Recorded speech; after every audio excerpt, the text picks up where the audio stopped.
Here we go. What is Kabbalas Ol actually? How is it used in Avodas Hashem? I don't. I feel like Hashem, like Anhala, overuses it to just get us to do what they want. So by now it's just a negative term. What means Anhala controlling? That means the controlling. So what is it actually? I love this question because you're walking straight into my wheelhouse. This is a very important topic to me. I myself, I'm a terrible example of this because I'm a very good teacher.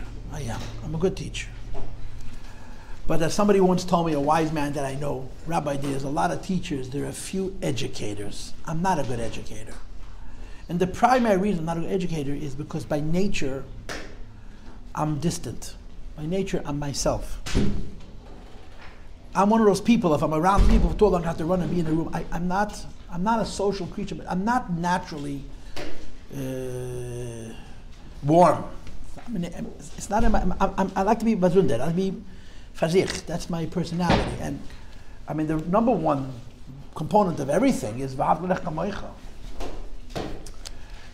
The point is, schools are there to educate children, not to teach them. Which basically means schools are supposed to love their students. It's really that simple. Teachers and principals and janitors and bus drivers are supposed to love the kids. That's their job. That's what they do. They're involved with kids. And I want you to know, I mean, I now, in the last few years, I changed jobs. I teach in a yeshiva called Achet Mimim, and it's changed me so much, and I so much wish I could go back over the last 30 years and redo what I did 30 years. I'm in a school where the kids are not necessarily Shemesh Shabbos. In some cases, to tell you straight, they're not Shemesh Shabbos. It's a Lubavitcher yeshiva here in Crown Heights, which is teaching our boys, and quote, we're giving them a smicha. I'm not, you give kids, don't give Shabbos smicha. But everybody knows what the smicha is worth. You might as well get in the Cracker Jacks box. But the whole model of the school is obviously Yisrael. Because our role, when I used to teach Temchet Mimim, I went to teach Achet Mimim, he said, so I complained, I'm talking to these kids, and I'm regular with these kids, and I look what these kids are up to, and they have no shame. It's not like they hide it. That's the good thing about it. It's all on the table. We know exactly where they're holding. So my boss at the time said to me, Rabbi, your job is the day should leave yeshiva and be from. It's a very low bar, you know. We're not talking about Chassidus. We're talking about Shabbos, kosher, mikvah, film. Mamish basic. Mikvah, I mean Taras HaMishpacha, not that the Bacham should go to mikvah. Mamish elementary Judaism. So I'm in this environment, I'm the oldest person there by far. Most of the teachers are not even 40, and I'm closer to 60 than to 50. And the environment is full of full of love. And it's so much more effective. These kids make trouble more than in a regular school. They're disrespectful more than in a regular school. But we expect it. So the whole model of the school is full of Ava. And I ask myself, what would happen if a Chassidish Lubavitcher yeshiva had that approach? Where every teacher's attitude is, I have to love my students. If I can't do it because of mitzvah, l'shem shamayim, for the Eibishter, they should be frum. Our schools are built around the model of control. Everything is about controlling the kids, controlling the kids, controlling the kids. And so many kids don't feel loved in school. It's true. Some do. You know, there's a famous rabbi in New York who was a very, very big misnagid, but he was an unbelievable educator. His name was Rabbi Mandel. He lived a very long time. He had yeshiva in Brooklyn, I think. When you walked in the doors of his school, you knew he loved you. It's a bunch of liebgehat. Not everybody in the school was even so good, but his approach as a teacher, as a principal, was he loved his students.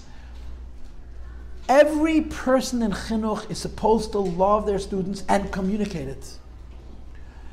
Why don't we do it? Why do kids go to school and they feel like they have to go to school? It's their job, it's their responsibility to go to school. But the structure of the school environment is that the people who are there are teaching them as a job. And that there is a distance and that there is a undertone of judgment and criticism and which is just always there, that makes the experience really negative. The underlying issue is that the schools are afraid. When I started teaching, I discovered the hardest thing about teaching is not preparing a class. I'm a great teacher. The hardest thing about teaching is not being afraid of your students. You know, when I was growing up, there's a famous cliche. You go all the chinuch conferences, you're going to hear this story where a principal is hiring teachers for a classroom. So he calls in 4 or 5 different prospective teachers, and he says to them, what's going to happen if you walk into school one day, and there's a chair on your desk, and on top of the chair there's a cup of water, and around the chair there's a bunch of candles burning. Every single chair in the classroom is turned upside down. Every book, every paper has been thrown on the floor. There's water all over the place, and there's kids that are standing on the desk screaming. What do you do? So everyone gave him an answer, and one of them said, Mr. So-and-so, it's not happening in my classroom.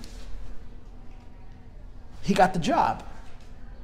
That's discipline. You know, you go to school to learn, what do they call it? Curriculum, managing what you want to teach. But discipline, the personal part of teaching, you can't teach it. You either got it or you don't got it. Good teachers are, number one, not afraid of their students. So they're warm, and the students feel it. It changes everything. I will admit, for many years was afraid of my students. I'm talking about the boys. I was afraid of them.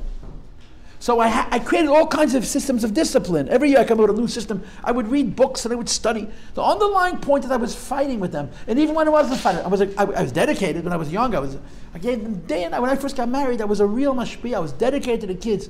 But I never stopped being afraid of them. So the good kids liked me, and they learned from me, and maybe they developed a relationship with me. But a lot of the kids felt that fear. And the translation of that fear was control. But now, let's remember, there's 2 components to this fear in our system.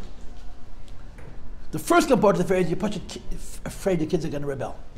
They're going to make trouble. They're going to break the rules. They're going to break things. They're going to, I don't know what.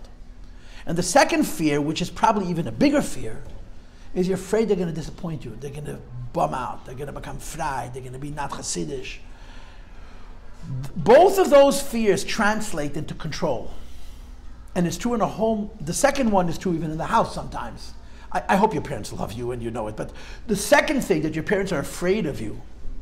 And they set up all these control systems to keep you from not bumming out and frying out and all these kinds of things. It's not pleasant. And the truth of the matter is it isn't right. But in the school you have both. You have the fear of the kids frying out, so there's a lot of control. And the fear of the kids rebelling, there's a lot of control. It creates a very negative atmosphere in school. It's all wrong. Now, what's the solution? To go to a cloning machine and clone super teachers and make people who are not afraid of their students and know how to love the students and yet can manage the classroom and somehow they communicate so much Yiddish Shamayim to their kids, they all grow up from a Chassidish. Guess what? You can't clone people. We haven't figured out the technology. The Rebbe once told us, Shliach, I'm not the Maharal. I can't create people. I work with what I have.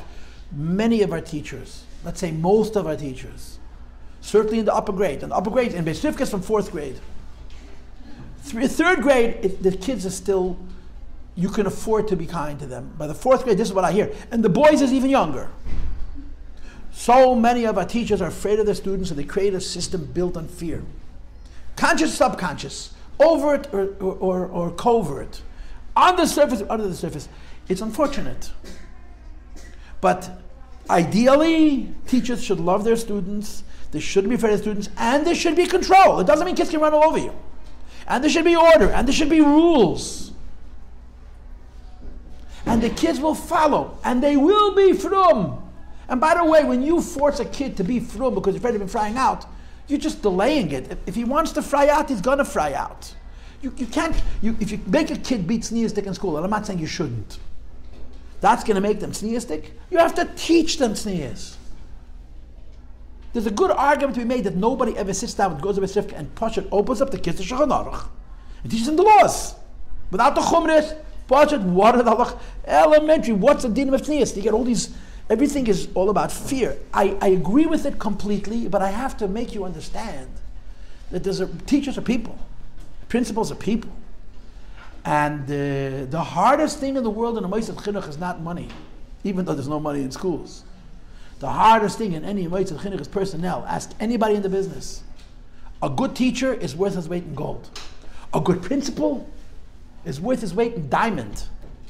A good principal is such a rare skill set. Hindi Garowitz is a good principal.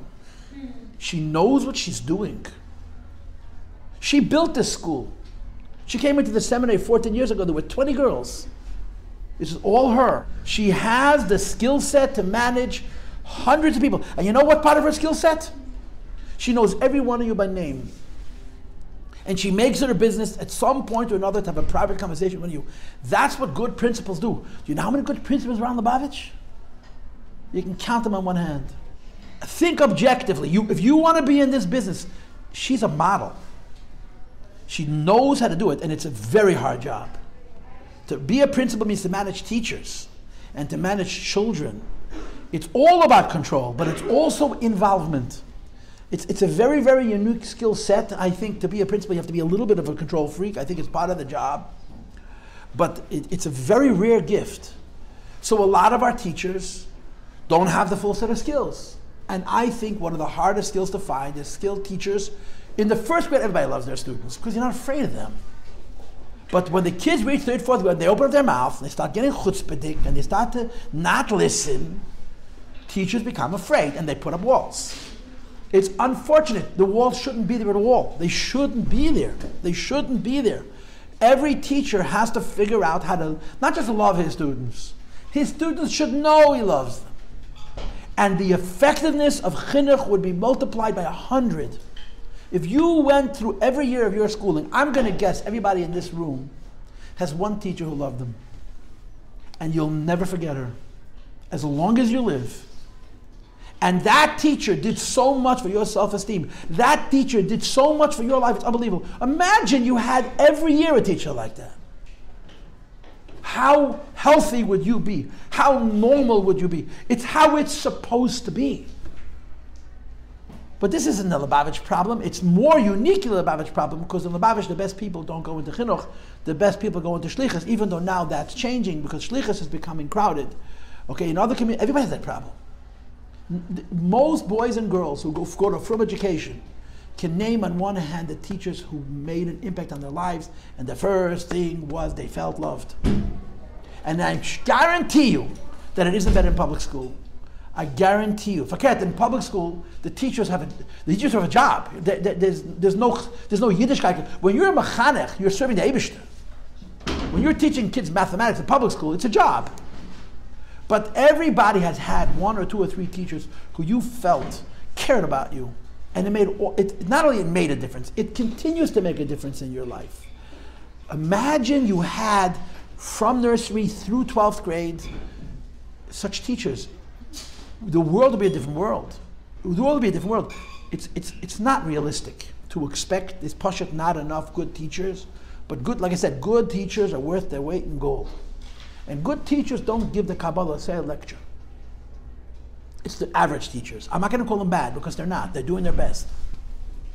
Anyway, now that I ranted and raved, let me get to the question about Kabbalas Ol. Kabbalas Ol is chinuch, girls. Kabbalas Ol is chinuch. In other words, you know how Kabbalah is supposed to be taught? You don't say to your kid, I said Kabbalas Ol. You say to your kids, we don't do mitzvahs because we understand. We don't do mitzvahs because we're in the mood. We do mitzvahs because Hashem said, and we work on Kabbalas Ol.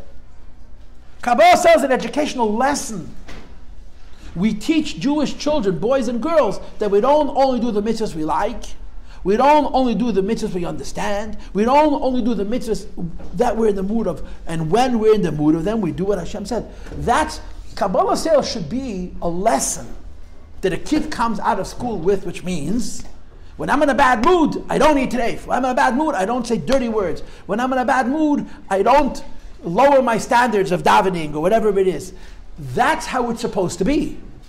Kabbalas Ol has become a management tool. It's become a way of controlling the children, which means we've stolen from the kids the concept. Kabbalas Ol is not to your teacher. Kabbalas Ol is to the Eibishter. It doesn't say Kabbalas Ol Beis Rivkah teacher. Kabbalas Ol Malchus Shamayim has a last name. And last time I checked, my teacher, okay, so the writer we're going to quote, so what are you going to answer? Excuse me, right? It says in the same Rashi, in the same Pirkei Avos. So Kabbalah, it's really, really unfortunate when people use Kabbalas Ol this way, because Kabbalas Ol should be a chinuch tool. What you're saying to your kid, I'm teaching you an idea. Maybe you can't do it today, but over the course of your life, you want to reach the madrege, where if something is right, you do it even though you don't agree with it, with the Eibishter. Even though you're not in the mood of it, even if you have a very big taiva to do the opposite. Kabbalas Ol is a motivational skill to serve Hashem. And when Kabbalas Ol becomes a tool of this fear factor, which is so widespread in school, and it does exist in homes. Like I said, I don't think most kids grow up in homes that don't feel loved. But many kids grow up in homes where their parents are afraid they're going to fry out. So when it comes to Yiddishkeit, they put this fear in, and there's no bigger turn off to Yiddishkeit than to living in a home where your parents make you feel like they're afraid you're going to fry out. It's almost an invitation. A home is supposed to be full of love. A school is also supposed to be full of love. And a home full of people so saturated with Yiddishkeit that I always tell parents, if you have to fight with your kids about anything about Yiddishkeit, you taught them too late. You don't come to your 9-year-old and say, let's go to shul. You come to your 5-year-old and you say, when you'll be big and you'll learn how to daven, you'll go to shul. You don't come to your 9-year-old and say, I want you to wear tights or whatever, sneer-stickish socks. You come to your 4-year-old and you say, you're Queen Esther. And you're going to be big, you're going to be like Queen Esther, you're going to dress beautiful, you're going to be tznius. So when the issue comes up, it's a non-issue.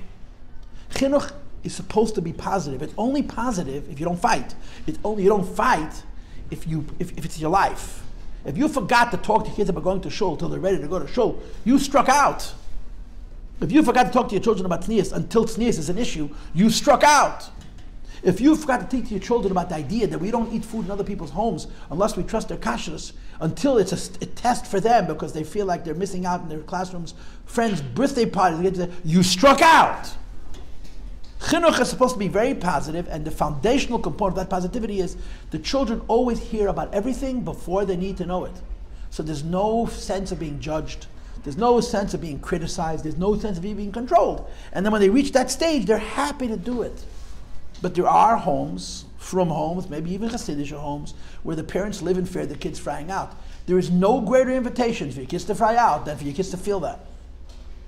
You're not allowed to feel that way. But you do. You do. The answer is you have to be more of a Hasidic in yourself. You have to be more of a Dugma Chaya yourself. You have to embrace it more yourself. If you live on that line where you want to be Hasidic, but you also want to have fun and be normal, that's why you have that fear, because you don't trust yourself. But this point, that Kabbalas Ol has been violated by making a tool of control, is 100% correct. And what I'm saying to you is, if you've had this experience, you need to deprogram yourself from the abused version of Kabbalas Ol and reprogram yourself into the healthy use of Kabbalas Ol. There's a woman I know whose mamash a tzaddikus. Believe me, she's a tzaddikus. I'm embarrassed I'm in the same room with her. She came to many, many of my classes, many. And whenever she sits in the room, she's a big melamedet, she's very learned, she could probably tell me how I'm wrong. She's a very respectful woman, very chassidish. She's mamash a tzaddikus. She's one of those ladies that, she's very, very, very special. And over the last 30 years, she must have asked me 20 times. I even have in one of my Tanyas, her handwriting, I saved it. Can you explain to me the first 15 lines of Tanya Perek Mamalef? And I'm not comfortable explaining it to her. You know why? Because she has more Kabbalas Ol when she's doing an Aveda than I have when I'm doing a mitzvah. I'm going to teach her about Kabbalas Ol. So she told me the Rebbe gave me this instruction that I should learn the 15 lines of Perek Mamalef. I promise you this lady's never done an Aveda in her life. So exactly why the Rebbe gave her this instruction, she always wanted me to explain it to her. I never did. But it sits in my head that a woman who, the least need of Kabbalas Ol, the Rebbe wrote to her. Kabbalas Ol is a mindset. If Hashem said, there's no question. We embrace it. And it's something to work on. And the only way you could work on it is if your relation with the Eibush is not fear-based. If your religion is based on fear of becoming frei, there's no room for anything but your emotions. Your nervous emotions, your negative emotions. You have to have a relationship with the Eibishter, a positive relationship with the Eibishter. And part of that positive relationship is when Hashem tells me to do something that I don't want to do, I do it because He said it's enough. It's more than enough. That's Kabbalas Ol. So you're absolutely right that part of the reality of life is there aren't that many perfect teachers. And when I'm a very good teacher. I'm not a good educator. I went into this business because I wanted to teach Chassidus. That's what I wanted to teach. And Baruch Hashem, I've had that opportunity. I'm very lucky. I had the opportunity to teach my whole adult life. I teach Chassidus. But I taught Bachrim, taught little kids. Now I teach bigger kids, but I used to teach little kids. I was very dedicated. But I was never really loved. You know why? Because I was afraid to love them. I gave them my heart and soul. I gave them my day and my night. But it's if I was a little less afraid of them, and I don't know what it would have taken. You know, now after my experience in Ache, I run around giving everybody hugs if they're boys. People ask, when did you become a hugger? It's not my nature, but I've learned something which I wish I would have been able to do. Could I have done it when I was 25? I really don't think so. I was too afraid of my students. But the really good teachers, that's what makes them good teachers. They love their students, and their students feel it, and they change their lives. Everybody in this room has had that experience probably once, I hope. And you know what I'm describing. Imagine you had a whole schooling of such teachers. How beautiful you would be, how healthy you would be, how Yiddish Chassidish you would be, and how easy it would be for you. All of this fighting is very, very unhealthy. It's what it is. You want to create the perfect school, I don't know how you do it. With all the money in the world, you can't create a perfect school because you can't create people. Okay, questions or comments? What about, like, let's say you're working in a school and a lot of the kids grew up with that, like, let's say, control because the parents are afraid they're going to find out. How will you be able to give them a better outlook once they've already grown up in that, like, mentality? Again, every situation is individual, which means every teacher is individual and every relationship with every one of your students is individual. I once said to a room of educators that the number one requirement in school and in a home is seder. The room has to be neat. One of the things that I did always as a teacher, I would walk into a room full of boys. The desks were arranged like as if a bomb hit the room, and there was so much garbage on the floor. I wouldn't teach till the floor was swept, until the boys were in rows. And sometimes I had 1 hour with them. It took me 15 minutes. I was religious about that. This whole business of everyone, it's just this whole clamor. A classroom must be organized, orderly, and there's a schedule and there's a time. And part of that orderliness is an undertone of respect. Respect for the classroom, respect for the teacher, respect for the student, respect for learning. And a home has to be that way. A home is not a war zone. A home is not a place that there's so much love that there's garbage all over the floor, that there's dishes in the sink. A home needs order. And I once said this to a room of educators, and I got such an argument. Why? The most important thing is Chassidishkeit, and the Chassidishkeit almost has an unnecessary ingredient of Tayu. And there's something too terribly wrong with that. The idea that because of Chassidishkeit I'm going to have an undertone Tayu is from the beginning a sign of failure. You don't give kids Chassidishkeit by drinking mashke standing on a table. You give kids Chassidishkeit by being normal and being a model of a Chassidus and giving it them step by step. The cliche that I like to use is trying to catch lightning in a bottle. So much of our system is about magic. You know, a kid went to school, they hated school for 15 years, they had one teacher, they had one good fabring, and they're turned on and their whole life is turned over. That whole thing is wrong. It shouldn't have happened. A kid goes to school, the school has to be orderly. A home has to be orderly. There needs to be a bedtime. There needs to be respect. The room needs to be clean. And not everybody has a lot of money, you know. Not everybody has a lot of space. But you could keep it menschlich. And I got such an argument. I couldn't believe it. So, putting that conversation together with this conversation, the two rules of teaching are, and I'm adding this to respond to your point, is there has to be love and there has to be order. They're in a way opposites. They must coexist. Waste as much time as you need to teach your children respect. I have a mishagas. Everybody who comes to class knows this. I don't let girls talk in my class. I don't. And part of it is because I have been told that in the high school, girls sit in class the whole 4 years of high school and talk. To me, that's not girls wasting their time. That's girls being not taught. A classroom is an environment of respect. What are you talking? You're here to learn. What's this? When you allow children to talk, you're teaching the children that this is not an environment that requires respect. You're teaching them that school is not important by letting them misbehave. You need to insist. That's why I'm so nuts about kids talking in class. It's because to me, it's an educational thing. You have to behave. You're in a class. You don't want to be here, don't be here. But don't sit here and disrespect the environment. Why? Not because I care, because you are teaching yourself, this is not important. I'm not going to let you do it. So the answer to your question is, if I faced kids who, because of this mythological idea of Chassidishkeit, they're wild and hefker, because somehow somebody decided that this is better for the neshama, the first thing you can do to curtail that is to insist on Seder. They have to come to school dressed properly. One of the things that I fight with the boys about, all the boys around with the shirt untucked. What kind of religion is this? And they blame it on God also. There's holy reasons. All the Bachram with the shirts out. I have a problem with it.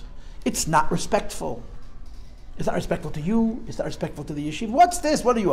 You're playing baseball? It's a classroom. No, but I want they have all these tzitzis explanations. The guys have it all figured out. It's not their cheretz. So it's a step in the direction of making them gain. See, the good thing about Seder is it's not personal. You're not punishing them. You're saying, in my classroom, the desks are in a rows. In my classroom, if there's garbage on the floor, we don't teach you the garbage is picked up. In my classroom, your desk is not a clutter of books. You have on your table what you need. And you make them do it. In the beginning of the year, it takes time, and over the year they learn. And what you do to the children is you're teaching them order. Order is very much in sync with discipline. So I didn't answer your question. But I did answer your question. I didn't answer your question because it's very hard to answer that question. When kids have bad habits, and you're their teacher for 1 year, for 1 hour a week, or even for 5 hours a week, you're not going to change those bad habits. It's a lifetime. But you can assert yourself in a way that you're not just protecting yourself, you're teaching them. Do you understand? I think I answered your question. Anybody else have any questions? You just said the model of obviously sterile teaching, and you also just said the model of being very strict. How do you combine the two? I didn't say strict, I said orderly. Very orderly. How do you combine the two then? Time. How does it come out in a practical way? You take as much time as you need. Why do you get nervous when the class is not in order? Because it's 9:10 and you need to finish this by 9:40. That's why it happens. What happens to davening? We're all so acutely aware of the clock, and I got to do this, and I got to do this, and I got to do this. The one thing not written on that clock is I got to bond with my students. It takes time. If you knew that no one's going to breathe down your neck because they didn't finish their quotas, and you're able to spend the time at the beginning of the year, it takes a month, let's say, to teach the children how you expect them to behave in that classroom, it's not going to be mean. It's just going to take time. Please sit down. Straighten out your desks. Girls, it's not personal. In my classroom, there has to be spaces between the desks. The floor has to be clean. There's nothing on the table in the book that you're doing. You're teaching them when you're doing that. But in your mind, you have all these things you have to get to. Why is davening so often neglected in our schools? Because davening is not an educational subject. It's an obligation. It's a check. Imagine you knew that part of your job is to teach children how to daven. You only teach them how to daven by letting them daven, but you give them the time they need. When the teacher walks into the room, right? I started teaching now for a little bit of Benos Menachem. It's the first time I can remember in years that I'm teaching girls. I have 20 students instead of 50. So she asks me, what are we doing about attendance? I'll take attendance. I took attendance in Beis Rivkah with a few girls. Attendance is very important. You know what attendance is? You call the name of every girl. It's a part of what happens in the classroom. I can't take attendance over here, I'll never finish. But in a normal classroom, when you say each child's name, and you say it with a little warmth, you just embrace that child. It's a part of your job. I am telling you that the reason discipline is a fight is because we don't understand, it's not in our schedule.